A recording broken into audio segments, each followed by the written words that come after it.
a choice right now, between fear and love. It's just a rock. Out of the dark night of ignorance and into the shining light of truth. Expanding reality. A population of citizens capable of critical thinking. We don't see things as they are, we see them as we are. There's a level of reality where everything dissolves into an ocean of energy. We empower our experience by insisting on our authenticity. That's very profound. Very. Expanding reality. Welcome to Expanding Reality. I am your host, Brandon Thomas. On this incredibly cool episode, guys, Paul Ascough returns to talk about his new UFO sightings that he has tons of cool pictures on, which I will be including in the video version of this. And guys, we just had the coolest conversation. He blows our minds as he did the first time that he came on. His book, UFOs, The Real Story, will be linked down below. We're keeping this tight, so check the links for the shirts, for the website, for Expansive Insider, all the affiliate stuff. And without any further ado, Paul Ascough. You're watching Expanding Reality, and this is the show to watch. I love it. Paul Ascough, man. So good to see you. How are you, my friend? I'm excellent. Thank you, Brandon. And you? Every day above ground's a wonderful day. I appreciate you asking as well, man. So you have been busy or occupied, and you've been seeing a lot of things in the sky since you and I had spoken. I'm going to link our first conversation on the show because you're a returning guest, and I'm grateful for you. Not only do I just respect you so much as an author and a researcher, but just as a friend. You know, I just think you're one of the sweetest dudes ever, and your beautiful wife, Eve, and y'all are always going and doing really cool stuff. So also your book, UFOs, The Real Story, is going to be linked below and all the other ways to find you. So now that we've gotten that going, guys, let's get to this. Paul, what is going on, man? How have you been?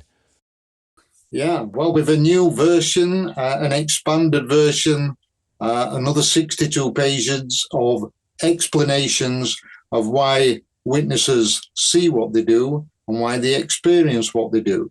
So I've really expanded on that following our first conversation, Brandon. I've sort of tried to make it more in layman's language for people to understand of why things happen that do happen. Fascinating. And you reached out back in December, and it just took us a minute to get this thing set up on my end. You've been very sweet and patient. You sent me a series of events that you've been experiencing with photographic evidence, with sightings, and you broke them up into independent emails so that each sighting is its own email. I'm telling you, the meticulousness in which you did this and the thoughtfulness in which you presented this to me, I'm gratefully appreciative of. So I kind of want to talk about a few of these things with you, if you don't mind. Sure. Okay, cool. So let's talk about the first sighting that you had. You were talking about visiting 5 days in Wiltshire. Do you remember this? Oh, right. That was a recent one. I have my transcript of it here. And what happened was we'd been down in Wiltshire. We'd been to Longleat House, which is a big country park. The Lions of Longleat, for anybody that's been there. And we'd been and done all the touristy bits. And we were actually travelling back from the areas called Frome, back up past Warminster towards Westbury, and back up through the Cotswolds and back up to the north of England where I live. And literally it was early in the morning. We'd just set off from the hotel and we're coming back up towards Melksham, and literally as we passed Westbury, I saw this bright flash in the sky. Now, it's like normally when you see things, you think, is it just an aircraft that I've just seen in the distance? But there was nothing else there. So I'm looking now. Unfortunately, if you put yourself in my position, I'm on near the rear of the coach. There was nobody near me. The coach was only half full. But so I was sat in a double seat on my own next to the window, and it's one of these with darkened glass, which I love because you can just put one reclining seat, very nice. So you can just sit back and look at the sky. Right. And that's what I was doing. And I was just sat there looking at the sky. My wife's snoring at the side of me nearly, or the seat behind me, actually. And I'm just there looking at the sky, and I saw this bright flash. So I knew what direction we were headed, and it was east from where we were. So I thought, okay, was I just seeing things, or you know how it is? So I'm watching the sky, looking all around, and then I saw another flash in exactly the same place. Nothing else. You couldn't see anything, just this flash. But I'd seen it twice now in the same place. So I thought, well, they do get gliders down there, and there are a lot of private airfields in that. It is a nice area. So I'm looking around, nothing at all. And then it sort of, if you like, faded into view. There was nothing there, clear blue sky. And it looked like a barbell shape, one on top of the other. Now, this, I'm looking at it with the naked eye. I'm looking through a double glazed coach window. So obviously you can rule reflections out and things like that, but you don't get the best view, if you like. So I'm looking at this thing, and it looked like a barbell in the distance. I was very small, well, obviously quite a long way off.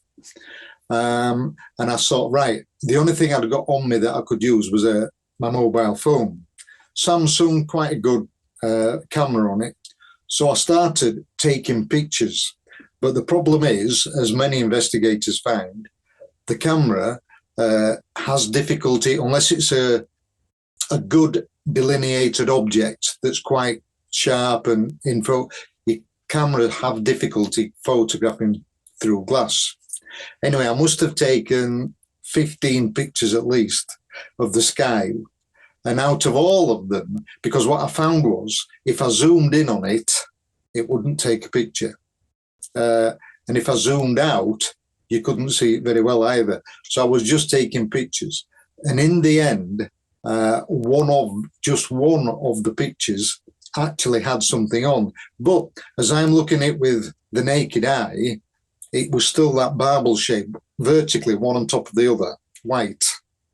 But when the photograph, digital camera, obviously, I looked at that and the exposure on there, and it was, exposure's the wrong word really. But anyway, on there, it was cylindrical. It was just like a boiler, like a hot water cylinder that you'd get. Yeah, like a cigar shape, like some people report. Yeah. So it was different on what my camera had recorded to what I was actually seeing. And it was in view probably maybe 30 seconds. Didn't move position, perfectly still.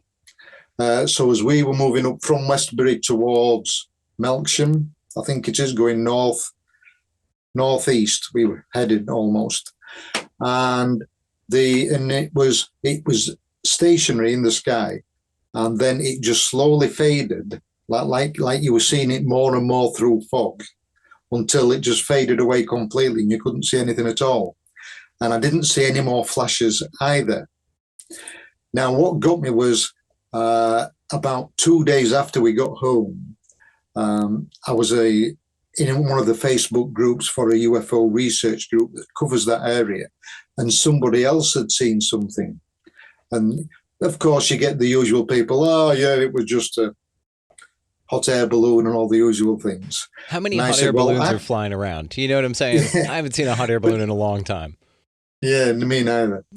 But it was funny that literally within, I would say 48 hours, it could have been less than that, I'd seen something in the same area as well. So I contacted them, and that's when I put the photograph that I'd taken where you could actually see something, and my account of it, and that's when I put that on their group and on my Facebook page as well.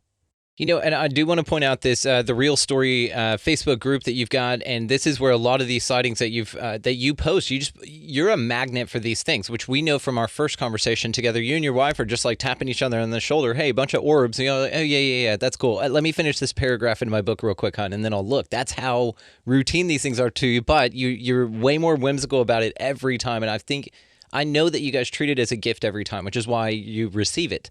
So it's an awesome thing. So again, the Real Story Facebook group is going to be located down here as well. I wanted to ask you about this case just a little bit here before we move on. So, you know, you do have this picture here, and I'm going to include all this stuff as well, guys. So you have this picture here, and it looks like You could say it is a barbell like you described. At the moment of this picture, it does sort of look like a turned cylinder object with sort of a broad face that's, I would say, reflected its shadow here. It looks like a shadow. And then the rest of it sort of glints in a symmetrical, pattern. It looks like it. You can really tell that there is something there, which is really interesting. You also get the best pictures of UFOs. We're going to talk about the Google Street View here in a minute. So the other thing about this that I wanted to ask you is do you think that it was one fixed shape or that it was changing its shape? I would have to say a fixed shape. We were just seeing it from different angles, so it appeared to be different shapes. But going back to one of the explanations, Brandon, is I personally believe that the UFOs don't just use our electromagnetic spectrum. So that's why I believe that we get the shape-shifting UFOs, and you'll get the red light orbs, UFOs at one end, and the blue, purple at the other, although the majority of them seem to be white because they cover a broader spectrum. And I think it's literally just as that part of it is within our visible spectrum, but there's more of it that's not. And I think that is something that's difficult for not just the lay public, but for investigators as well to get their head around. It really is. Like, it's one of these mysteries that just boggles the mind, and I'm grateful that you have an affinity for making sure that we're clear on that it's still cool to you, because it's cool to all of us, what you're talking about here.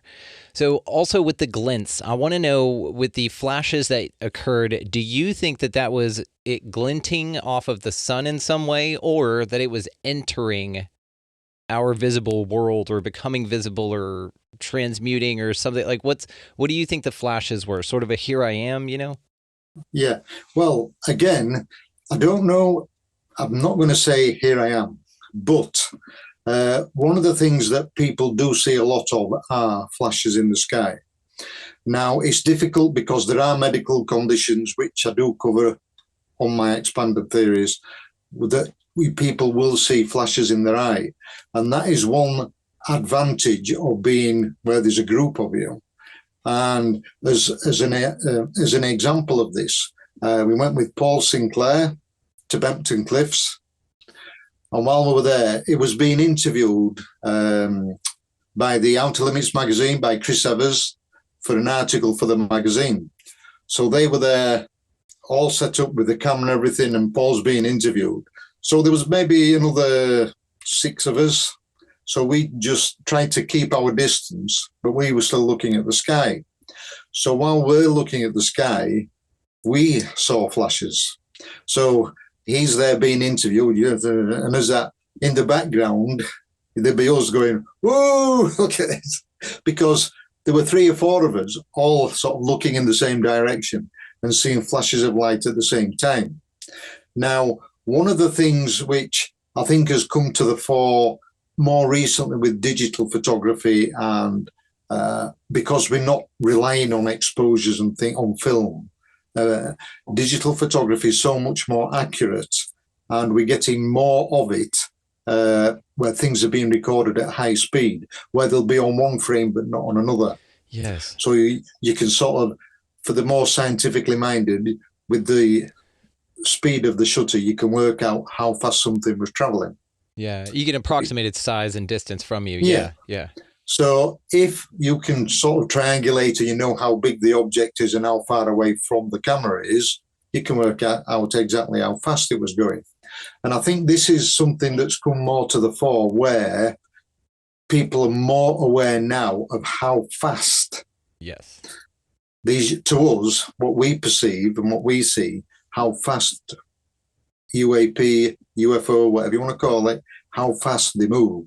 And I think because of the speed that they do and can move at, that is why we don't see they're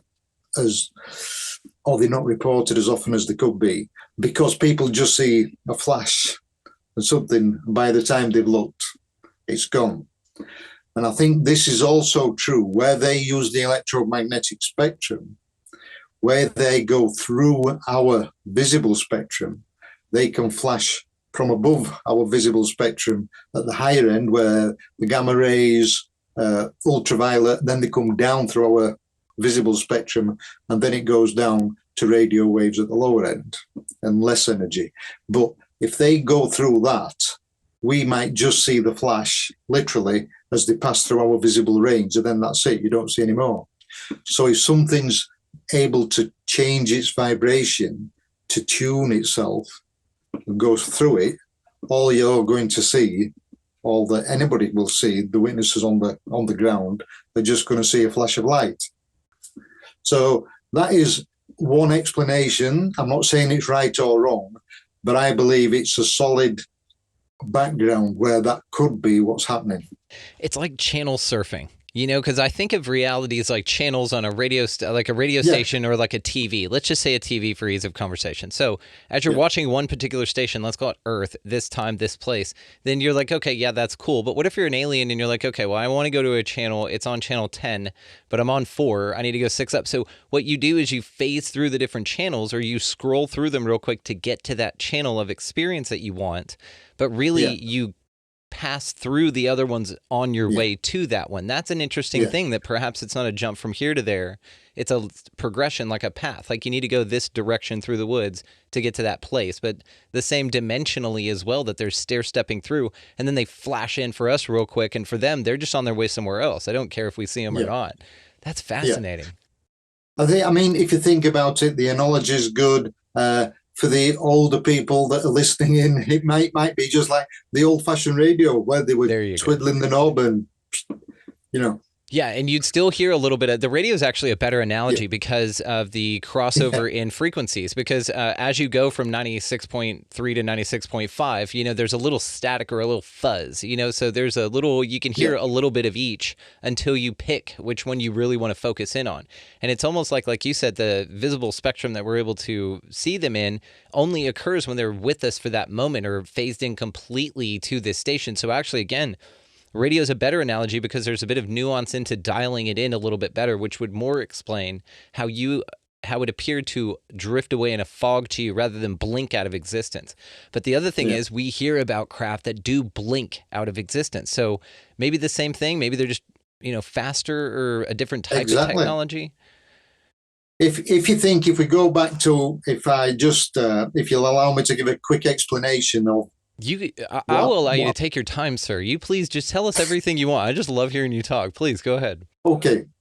If we'll go back to the beginning with the normal electromagnetic spectrum that we use in our world, if you like. There's the radio waves, the lower energy and the longer wavelengths at the lower end.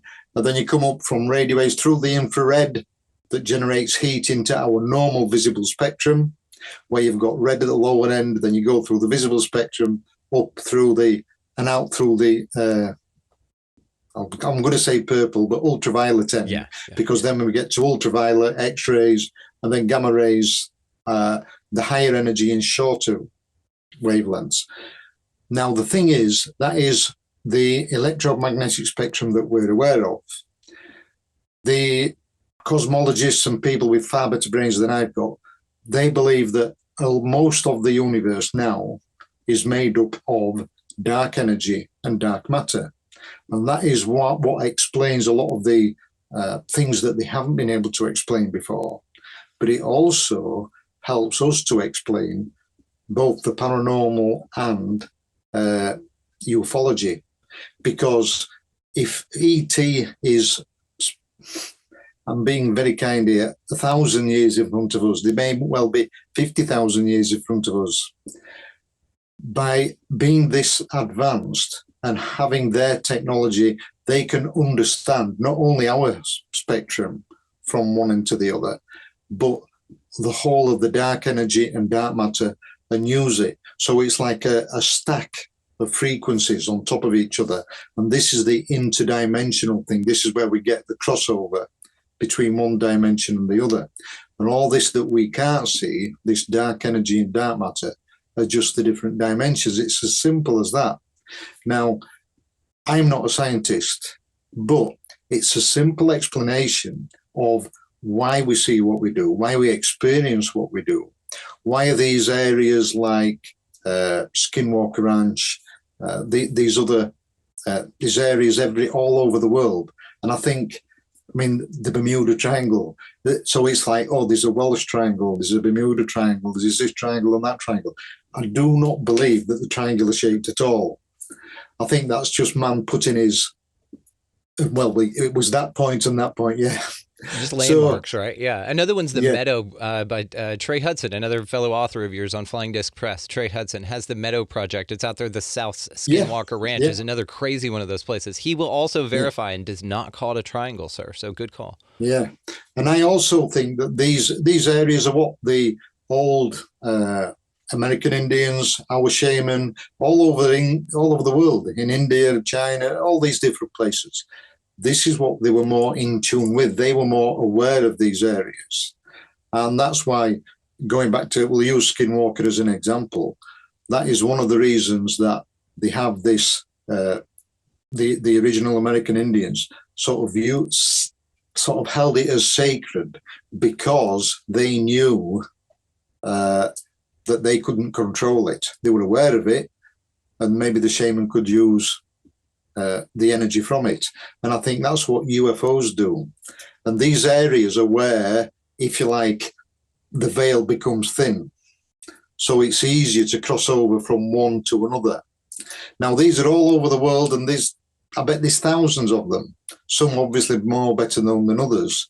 But I believe this is where we get a lot of magnetic anomalies, where we get a lot of seismic fault lines and things like that, where we get a lot of the ring of fire around the Pacific and China and Japan and all this. And I think it's not piezoelectric, it's an electromagnetic thing that's sort of driving it from it's a much deeper and a more whole universe, if you like, a different thing altogether. And we just use the electromagnetic, like a guy called Paul Devereaux. Yeah, Paul Could have been, Devereaux. Yeah. The French. He was a journalist and investigator, and he said it was a piezoelectric effect from tectonic plate movement that was creating these earth lights, as he called them. Now, I can agree with it, but only to a certain extent, because he was saying it accounts for all UFOs and things like that, and it's just a piezoelectric effect of the rock, because the energy has to find an escape somewhere, because everything is energy. Now, I can go along with it to a certain extent, but when you've seen UFO, when you've seen UAP, whatever you want to call it, you know it's not just an electromagnetic effect. It's controlled. When I saw mine and many others, and I'm sure people like Whitley Strieber, Travis Walton, they'll tell you it's definitely not a piezoelectric effect. But the thing is, there are these areas all over the world, and I do believe that UFOs use this to their advantage. Because if you think about it, if you're completely in control of the whole of the electromagnetic spectrum, not just our bit, but all the dark energy and dark matter as well, it becomes easy then to move at will through everything. And that is why I think UFOs are often seen, like they're seen at Skinwalker, they're seen at the Welsh Triangle, they're seen over the Bermuda Triangle, they're seen in these areas, Trey Hudson, these other lights that they see, the Marfa lights, and there's places, Australia, all sorts of things. And I think they're all related. And I think a lot of, also you could go on to cryptids, and I'm changing tack here a little. No, it's all important. It all has to do with the conversation. Yeah. Where, again, that's something that I think is on a different level to us, I'm going to say a different dimension, where people will see spirit, people will see a ghost, and it looks like a solid person. And it's the same with cryptid. You'll get poltergeist activity where they can physically move something within our vibration. And I think it's exactly the same with cryptids. And that, going back to what I mentioned previously, when your higher self, your soul, not that you can communicate with it, but your soul knows where we are on our level, on our vibration. So suddenly you trespass, if you like, or inadvertently cross over in one of these areas to another vibration. That's when we get no sound. How often do we hear cryptids, UFOs? It suddenly went quiet. The Oz There were effect, no yeah. crickets. Yeah. There were no birds. There was no wind. There were nothing.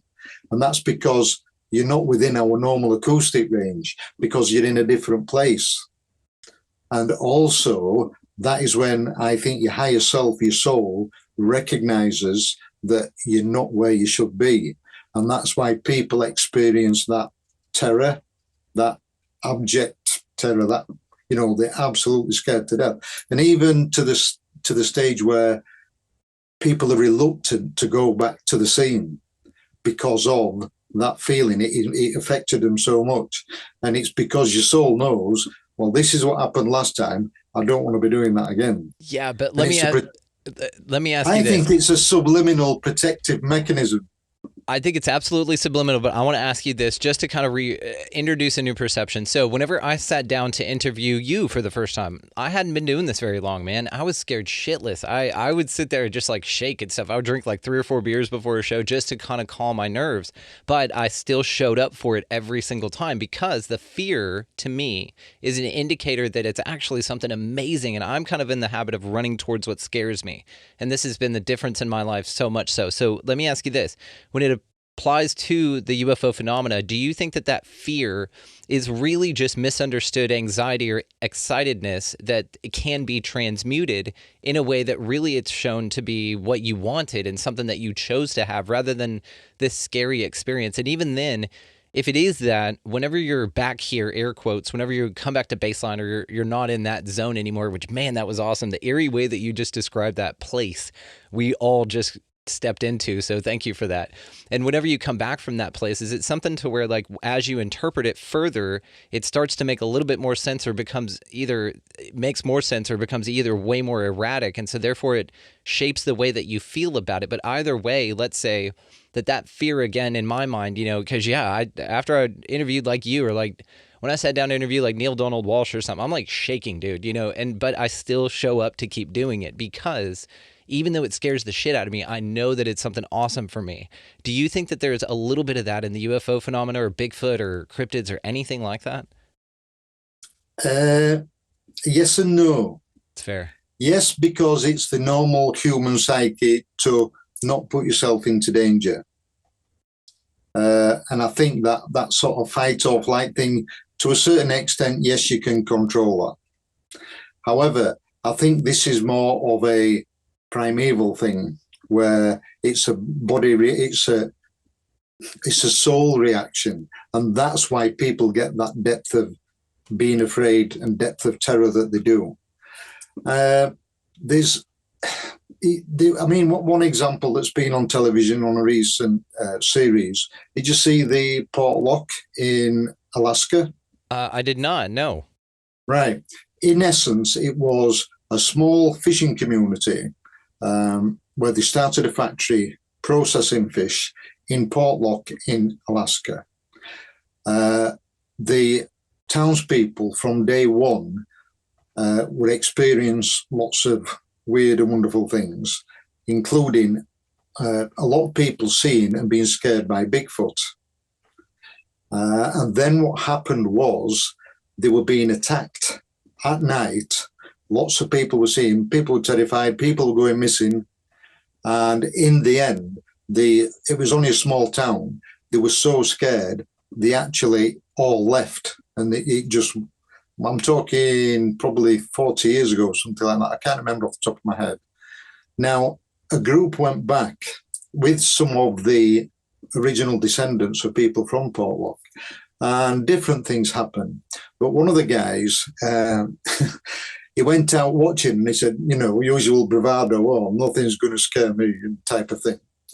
And he went out and he was just sat there waiting. And then he heard something sort of not stalking him, but looking around him. And then something whispered in his ear. Oh, no thank There was nothing there. And it was like, and he just went, whoa, I'm out of here. Nope. Yeah. Yeah. Oh, what did it say? This bravado was all right up to a point. Yes, yeah, I'm cool, and now I'm not cool. What did it say? Was it intelligible? Like, did it know? Was it a foreign language, No. like a Native American language? It was just like somebody whispered, but it didn't know what it was. No, thank you. But the reason I'm saying this is, if you imagine it from a ufological point of view, for something that does understand and can manipulate and use the whole of the magnetic spectrums and the dark energy and dark matter at either side of ours, it then becomes easy for them to use these areas, like Skinwalker will use that as an example. And that's why UFOs are seen there. It's not because UFOs are particularly have a base or anything like that at Skinwalker, but it's an area, it's like, for want of a better term, that's a portal to them that they can use. And that's why there's reports of the cattle mutilation, the Skinwalker, lots of ufology, but then also you get the darker energies and the lower energies that come through. And this is where I worry about people like Paul Sinclair at Bempton and using that area, and then the group now that are using Skinwalker and investigating up there, where they get attachments and things like that, and they do get ill, and they can be proper physical effects on your body from these areas. And it's something, again, the ET is completely in control of and know what they're doing, and we don't, and we can have bad repercussions from, because it's energies that are not good to us, type of thing. Yeah, it's so interesting, because then the question is it the use of the craft in the area that make physical human beings here unable to stay in the area and physically sick from it? And then you think of things like Job in the Bible or something like that, to where, was that a UFO event? You know what I mean? Did he come in too close a contact with something that had radiation, and that's what they were explaining, rather than the punishment of God? Maybe the punishment was he got too damn close to the thing, and they were like, this is, we're God, don't do that, because we're God, and don't do that. But really, it makes you sick, and that's how we found out. Perhaps it's something like this. It's just so interesting, man. So do you think these physical effects, again, are from the craft itself, or do you think it's the area, that they're operated in, and it just, because it's such a portal and because it's such a playground, it seems to be almost energetically terraformed for these type of anomalies to just be, like you said, a portal? Yeah, it can be used like a shortcut, you see, because the energy, if you imagine the different dimensions can be so close to each other, so things can cross over. And that's where I think you get the cryptids, you get the skinwalkers, you get the dogmen, you get Bigfoot. But also, UFOs use it as a gateway for them, because they can move from one area to another and all the rest of it. And I suppose it's when you're sort of in control of it, as they are, they just use that as a normal gateway to pass from A to B, and because it uses less energy and it gets them to where they want to be, type of thing. But the problem, I think, is that our normal investigators are really handicapped, where we can only look at things within our normal visible spectrum, and then very carefully ultraviolet and infrared, and they're using infrared cameras and all things like that. But it's still a very narrow band of our normal spectrum on our level that we're aware of. We see less than 1/10 of 1% is within the visible spectrum. It's such a tiny amount. So even then, with using the ultraviolet and infrared, we're still not seeing that much of a scope of what is available. And that was one of the things that I find myself, and my wife tells me off, where I'm saying, you can't do that because you're looking in the wrong area and all things like this. But there's, going back to another point with Skinwalker, but it happens all over the world, where people's batteries drain and things like that. And there was a good example, I'm trying to think, I think it was, could have been Melissa Tittle, actually, and Ben, when they were on something, and I can't remember what, but it was a cattle mutilation.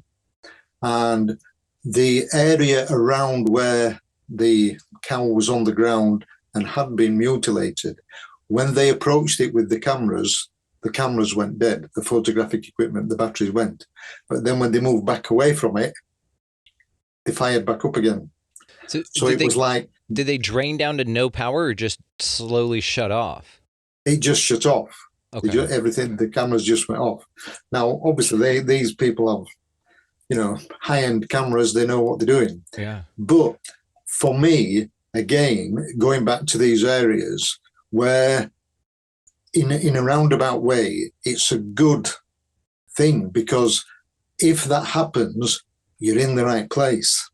If that happens, you've crossed that threshold where you're suddenly going out of your vibration into the vibration of whatever the cryptid, whatever the dogman, whatever the UFO, whatever it is. So you're going into their area, and it's on a different frequency. And I think, and don't ask me how, because I don't know, but looking at it logically, that is why they often get these equipment failures at Skinwalker. And you'll see them where they're doing things and they're going to put rockets up through the anomaly and where they think it is, and then all the equipment just goes 3, 2, 1, and the computers just turn off.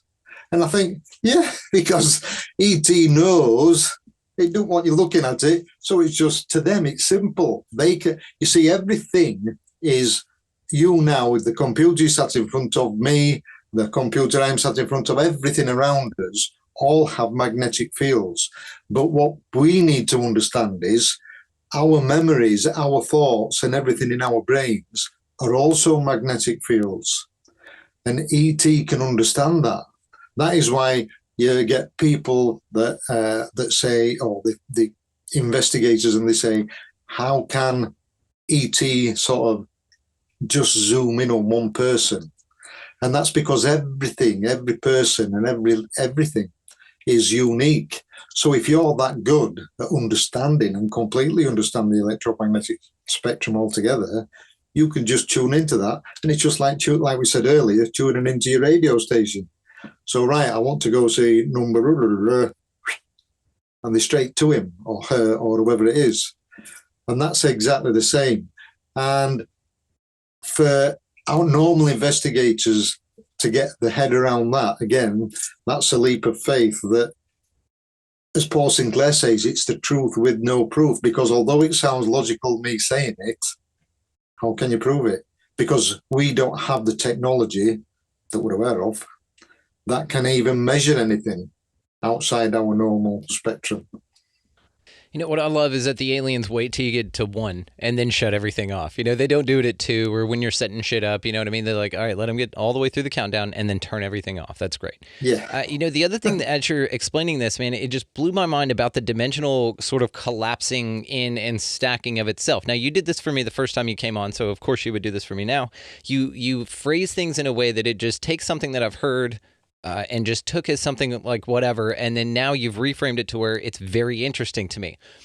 These areas, right? This, like you said, these triangles that are called triangles just simply for landmark's sake, and let's stick with Skinwalker just for ease of conversation.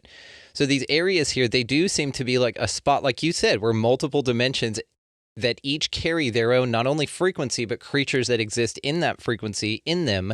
There's this part where they can sort of all come together. You know, there's this place in the States called the Four Corners where 4 states meet. And it's sort of like, you know, I mean, I know those are imaginary lines, but this might be sort of a spiritual or an energetic portal equivalent to sort of a 4 corners, where maybe in this area, the reason there's such a variety of activity isn't because it's one thing that can do everything. It's because it's an access area that has a toe dipped in all of these different worlds, that those entities can sort of come here. It's sort of like okay, I'll give you a good example. There's this, do you know what a meerkat is? Those little things over in Africa, and they kind of like stand up on their hind legs, you know what I mean? In The Lion King, Pumbaa and Timon, there was the skinny little creature that was a meerkat. Are you familiar with the animal? Yeah. Okay. In our zoo over here in the States, there is an exhibit where they have those, but there's also a little tunnel that you can go inside, crawl into the exhibit itself, and then pop up through a portal that's a glass dome on the outside that you can see. So you can like go see your little sister in there or whatever. You can go in there and you pop your head up and now you're in this environment where there's meerkats all around. It could sort of be this equivalent to where you have access to a world through this means or through this area. There's a tunnel there, all of it energetic probably, to where then you have a glimpse or an, even interaction in this area. And perhaps like you were saying, these skinwalkers that appear could be anything. Maybe it's just a dog man because dimension 4 blends with dimensions 1, 2, and 3 here. And dimension 3 is where Bigfoots are. Dimension 2 is where UFOs and aliens and shit are. And we're in 1. And maybe this point where they all converge is sort of an access for all of them. And it's sort of this interesting interdimensional highway that you talk about now, where you took it even further from me as you kept going, is that it's a vibrationally specific thing as far as what you encounter in these areas, which I love. I'm right here with you, and so is the audience. The idea that whenever you're looking in the sky and someone sees a UFO, someone doesn't. Whenever there's a near-death experience that happens, someone sees angels and demons, someone sees Buddha. Like the idea that the way that you are is the way that whenever phenomenal things happen appear to you as has everything to do with it. If you're in a scary situation, like you said, perhaps these areas scare the shit out of people and give them bad experiences so that they don't come back because they're not welcome here energetically.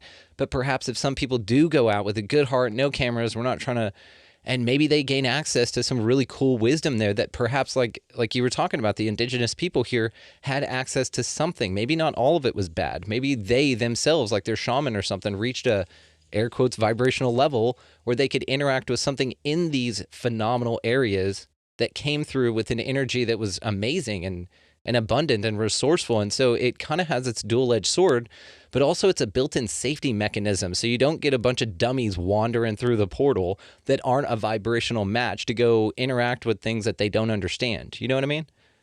Yep, exactly. Yep, you're right. It's so interesting. Well, you made me think about the portals collapsing, and now I'm thinking of like, I got the image of Thor. I don't know if it's the second one or third one or something like that, that Thor movie, and all the 9 realms are like coming together, and they're like these discs. But in those discs that look 2D to us, there's a whole realm in there. You know, and like the green one is Bigfoot, the blue one is Dogman. You know what I mean? And so I pictured it, as you were explaining it, you gave me the image of that. And as they all sort of align, you get an area like Skinwalker or the Meadow, like Trey Hudson's thing. It's so interesting, Paul. Yep. It's when you think about it, to try and put it in simple terms, it is, I'm not saying it's scientifically explainable with our technology we have, but it is plausible and it makes sense and it's logical. Yeah. It is damn sure that. So then I wanted to ask you this, because a lot of these areas have some geological anomalies in them. Like you said, the Ring of Fire, Bermuda Triangle, where shit just goes missing.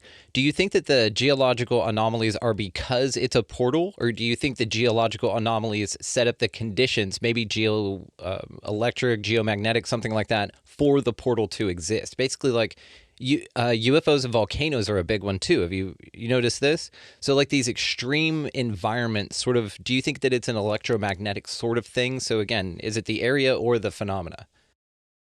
I think it's certainly the area, and the phenomena uses it. Yeah, right. Like ley lines. Yeah. Huh. Yeah. Now the difference is that we'll say ET, for a want of a better phrase, can use those channels if they wish as a short circuit, and to them it's just an energy highway for them, a shortcut what they can use to their advantage. Having said that, they are then free to go wherever they want and do whatever they wish.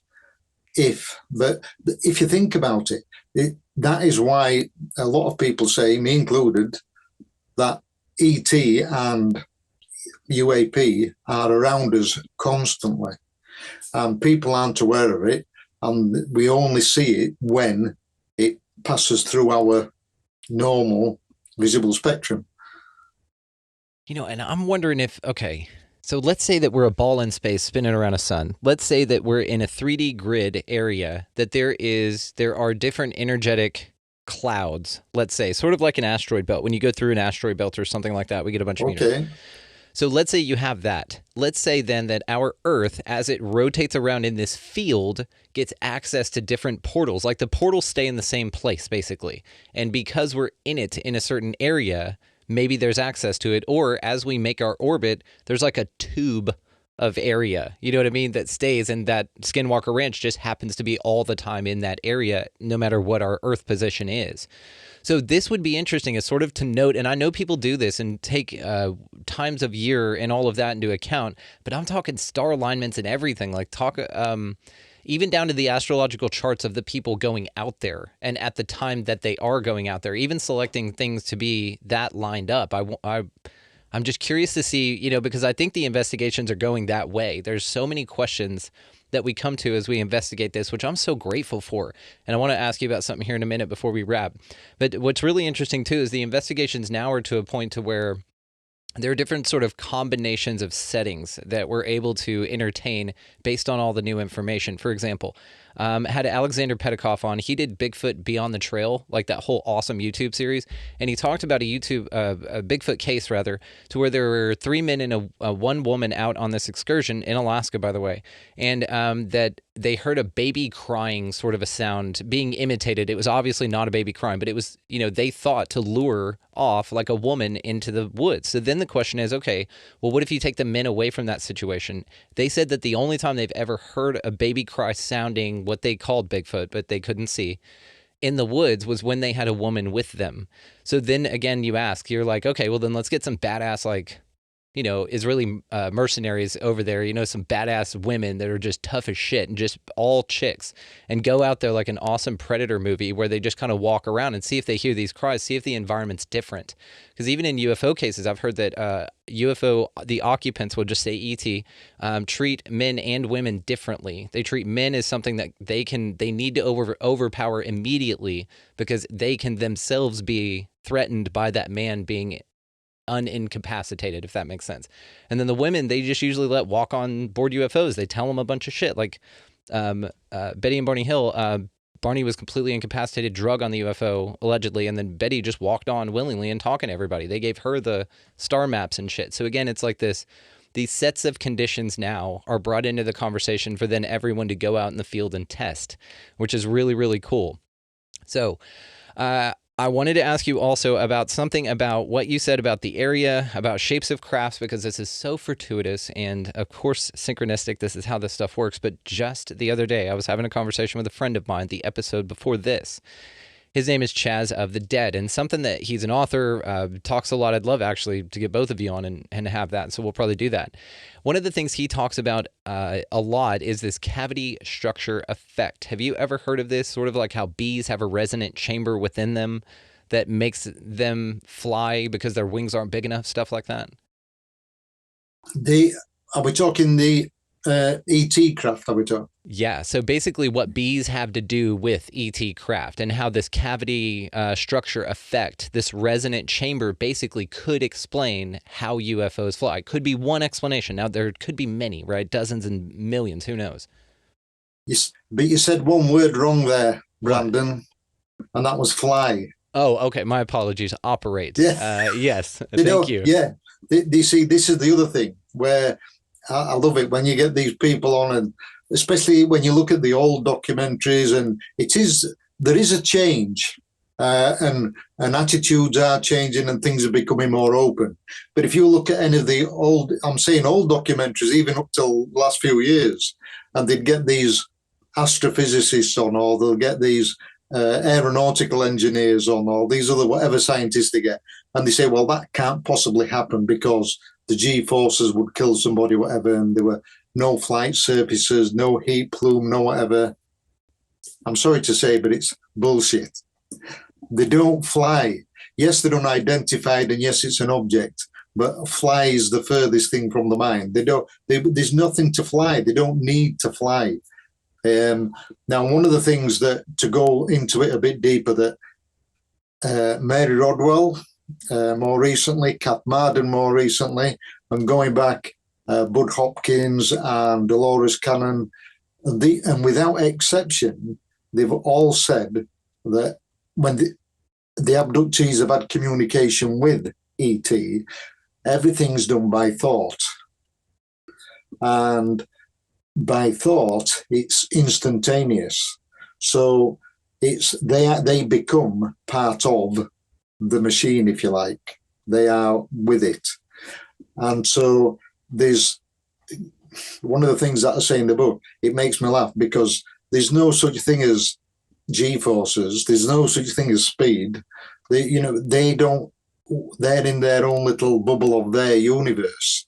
And it's just passing through ours how they want it to pass. It's got nothing to do with our physical Earth, whether it's in space, whether it's in our air, in the atmosphere, whether it's through the lakes, whether it's through the oceans, in and out of volcanoes, as was mentioned, because they're not within our spectrum. They're not there. They're in their own little pocket. They're completely isolated. So it's all right us saying, yes, we see a flash of light when they go through our spectrum, the speeds that they go at. And one of the other things, Captain Frager, when he was on about the Nimitz thing, and he said they'd seen the Tic Tac UFO, and then when they went to the RV point, the UFO was just hovering there waiting for them. Right. And that's because they can pick everything up. It's a thought wave. It's an energy. So that because they completely understand it, it's like, okay, that's where they're going. I'll just, boom, I'm there. I'll just wait till they get here. You know what this makes me think so much about? Please go ahead. Damn, I love this. I love this. Yeah, so people don't understand. It's like, right, one of the things, when I sent you the video that I took. Yeah. I took an 18-second video of something in the sky. I'm going to say UFO because it was unexplained. And walking back to work, and I always look at the sky, but where I did work then was an industrial estate. So there were these huge lights.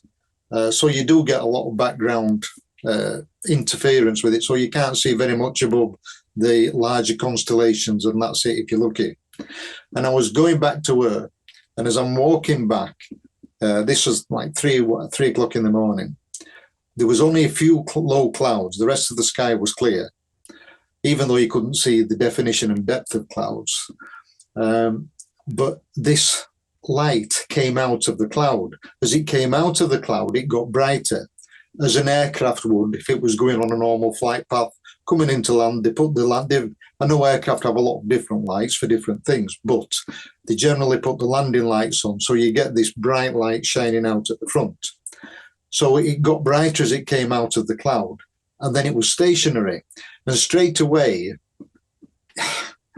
again, it's a thought, and you recognize that it's odd, that it's not right. So I got my phone out immediately and started videoing. And I videoed for 18 seconds, and it didn't move, it just stayed there. Now, it was just an ovoid, for want of a better term, white light. But they did look to be different coloured lights within it. But there were no wingtip strobes or anything like that. There were no noise, no apparent rotation or anything like that. It was just this flickering white light with the occasional other light in it. And I videoed it for 18 seconds. And then I put my phone down because I wanted to see it better. And as I put my phone down, it just went sideways and it went straight back in the cloud again. And it was like, and it honestly, when it had done it and it had gone, and it was just like, I can't believe that. It was like it just wanted me to know that it was there. And that's the thought I got as well. And then, okay, bye. And it went. And that it knew you saw it. This is the thing. These things communicate with you, which is so cool. They make sure that you and your wife see it, which is beautiful. I love this. And again, I love that y'all share this. Dude, this is fascinating. Yeah. What this makes me think about is whenever a UFO comes in, let's say that we're wrong about, and I love this again, you just put new perspectives on this. I love this. Let's say that a UFO, when it air quotes comes into our experience, perhaps what it's doing is it's just stationary. It's not going anywhere. What it can do, though, is fast forward further or backwards in time. So it zooming off real quick is really it just going, okay, I want to be over there in that time now. So really, because time is so governed here, everything here is governed by time, rather, if you have the dial of time rather than the dial of speed, then really you have both. And if you're interdimensional, you can do it this way. So really what they do perhaps is get to a certain, let's say, place in their experience, altitude from our perspective, and then go forward or backward in time, or just stay the hell there, and we move in our time, and therefore it appears to move in ours. Like it's flying, it's how we would describe it, but really it's sort of a stationary thing that's experiencing what it's like here for just a minute as it's passing through. The other thing to this would be sort of like if you're on a vacation, I can empathize with this for sure. If you're driving through a place you don't know where you're going, or you've got to get somewhere to get gas along the way or to pee or something like that, then it's a stop-off point on your way somewhere else. And perhaps if it's just either an interesting area or you've just never been there and you're just curious, you may drive around the town a little bit before you continue on about your journey. Now, perhaps, again, like you said earlier, that they blink into this existence and now they're visible for us. Well, perhaps they're like, let's cruise around a little bit. Let's fast forward a bit in time and be here for a minute. Yeah, we don't care if we're seen or whatever before we pop on to our next jump point in the next dimension, something like that. Or they hop in here and need to go from the meadow in the South Skinwalker Ranch over to the Skinwalker Ranch for that portal, like it's a layover zone. You know what I mean? It's interesting, man. I don't know. All of it's fascinating, Paul. It is. It's good. You see, there was another case in point where I always try to have something that I can record anything with. And if I do see something, at least I've got something, even if it's not very good. But one of the instances, September 2015, when one of our neighbours had just had a baby boy. So they all came over and a couple of the others' neighbours came over. So there were 5 of us in our back garden having a cup of tea, and the women are cooing over the baby like, ooh, like they do. While they're there, she also has, so she's got this little boy. She's got a slightly older boy who was 2 or 3 at the time and was into birds and planes and things like that. So I'm trying to entertain him and keep him out the way of the women while they're cooing over the baby. And we'd been looking at birds, and I'd got one of these mats on the lawn at the back of the house. And we were actually laid there looking for aeroplanes and birds flying over. As we're doing that, there's a flash in the sky at rooftop level between the houses. And as I looked up, there was what I can only describe as a perfectly spherical glitter ball. We've all seen the Strictly Come Dancing glitter ball. It was just like that. And I sort of jumped up, went, whoa. Because at first when you see a flash, you think it's an aeroplane turning or whatever. But it wasn't. It was perfectly spherical and just a shiny ball. Now, this was the middle of the afternoon, maybe 4 p.m., something like that, between 3 and 4. Now, that was one that I saw later. Okay. Yeah. I'll go on to that one in a minute. But the reason I'm telling you this is there were 5 adults, and out of the 5 adults that were there, we all had a mobile phone. We had 2 tablets, and I had a camera in the house. Now, this thing was in sight for all of us for maybe 5 minutes or more. And it wasn't until it had faded away, it came towards us from due north, was stationary, and then it went west until it had gone out of sight. So there were 5 adults and 2 children. All of us saw it, and none of us at any time thought to take a picture. Yeah, you hear And it this. wasn't until afterwards, and I thought, why didn't I take a picture? You hear this. People think either don't get your phone, if they do think to get their phone out to take a picture. We do hear this. Cass, I believe, talked about this, Cass Clark. But then also you don't think about it at all. No, and I think, again, because ET can control that, they're aware of it. So we weren't supposed to take the picture, so it didn't happen. And that, I think that people can be influenced that way. Exactly. I think so too, man. It's crazy. This is absolutely nuts. Okay, so I want to hear about this picture that I pulled up here already for you. And please, will you walk us through this thing? Because this is fascinating, dude. Yeah. Okay. Here, let me share screen. There we go. Okay, there we go. Okay, so there you go, right there. Now, this was one. Have you got some others from this series? I do, yeah. Like this, Yeah, and then there's that one. Yeah, they That were. one. I were trying to get close-ups. Now, if you go up, keep going up to the top, scroll all the way up. No, That's as far as that is that how one. it appeared. That's how it. Now, I got that off the internet from one of the other researchers that he'd put on. Right. Now, the one that we saw was brilliant white, and there was still that. If you can imagine something that was really sparkly bright and leaves like an after image, Yes. and there were that around it. Now, these were others when I was trying to get close-ups. So keep going back up to the top, Brandon, up the others. Yeah, that's the one for this email. Yeah. Okay. Look at Well, that. It's two that it seemed to be fused together, but then in this next photo, they look completely separate, but you can still see this wisp in between them from where they were connected. Yeah. It was weird from start. Now, we had this in sight for like 40 odd minutes. Unfortunately, the battery on my camera where I could have recorded a video was flat, so I couldn't do it with that. And all I could use was the mobile phone. And we'd literally been watching 2 aircraft going over, because this was, I think it was September 20, could have been 21, but there hadn't been much aircraft going from Europe, where they fly from, we'll say Germany, Holland, that sort of area, over to the States, to you guys. They fly right over the top of us. So we see all these aircraft flying, going west all the time.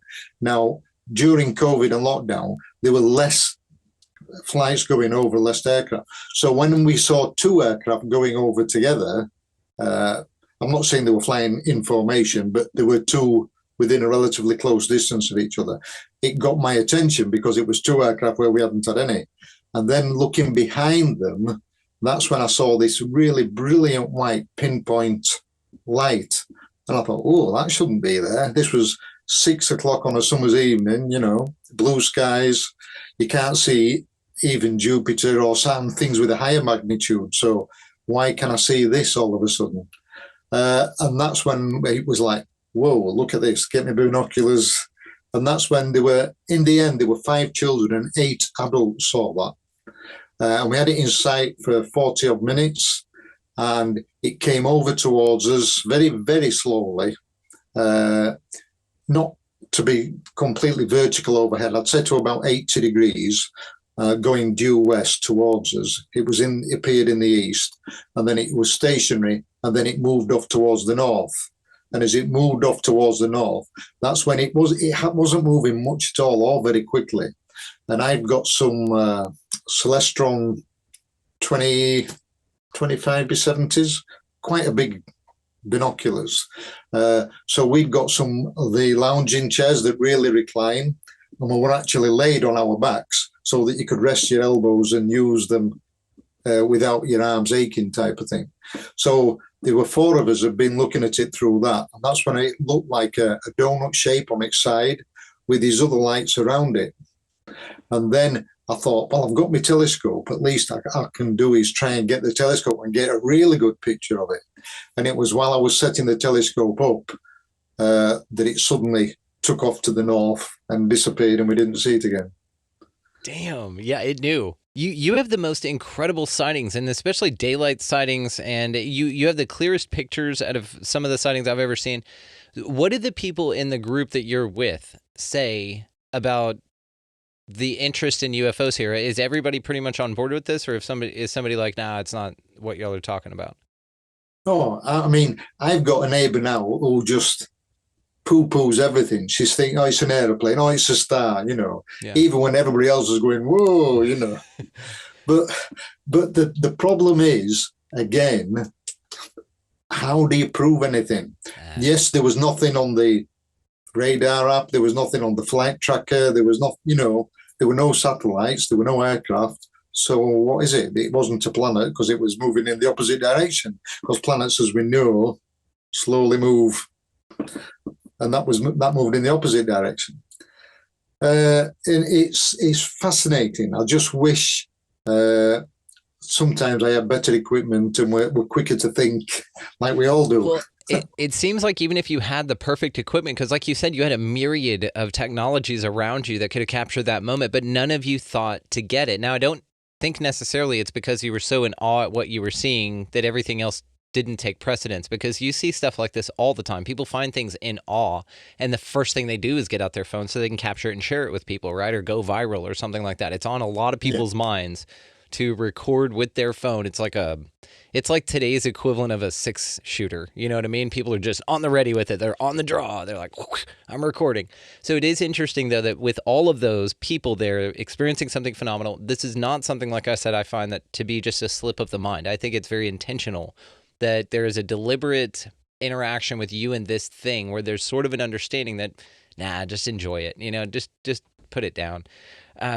It's just so interesting, Paul. So I'll tell you what, we're probably going to wrap this thing up on this one, but I'm going to invite you back very soon, and I'm very much looking forward to the second iteration of UFOs, The Real Story. It is going to be linked below, and then, of course, we're going to have you back on when the update occurs so that you can come back and blow our minds with all the new stuff. So, dude, thank you so much again. This is always fantastic. Please give our best to your lovely wife there, and, dude, just thank you again, man. You're welcome back anytime. Thank you very much for having me, Brandon. It's great, and it's nice to be able to get opinions out there and make people think outside the box, and even if it just stirs something and make people question something, that's got to be a good thing. I want to thank that incredibly amazing dude, Paul Ascough, for coming by and hanging out with us. Paul, thank you so much, man.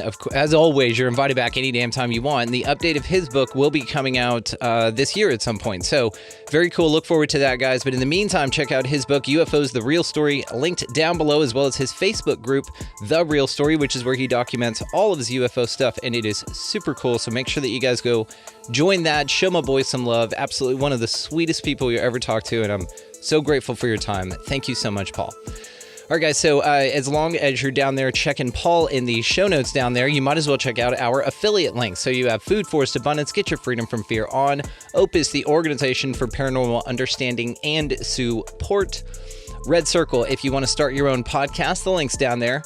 Also, if you really want to level up, guys, the Manifestors Guide, that link down there at checkout, if you decide to take Dewey up on that, it's Expanding Reality, all caps, no spaces. He sweetens the deal after that. It's changed my life. I highly recommend it, which is why I'm so grateful to be in partnership with him.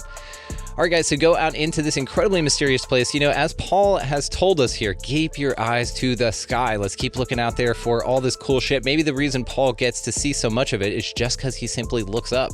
So maybe take a few minutes out of your day or evening to do that. It's always a cool, relaxing thing to do anyhow. While you're out there doing all that cool stuff, guys, pick up a piece of litter if you feel fancy.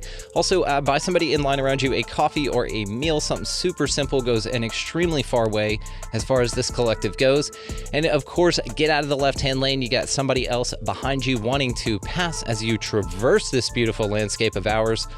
And above all and anything else, guys, go out into this beautifully mysterious and amazing place, whatever the hell this thing is, and y'all just be good to one another.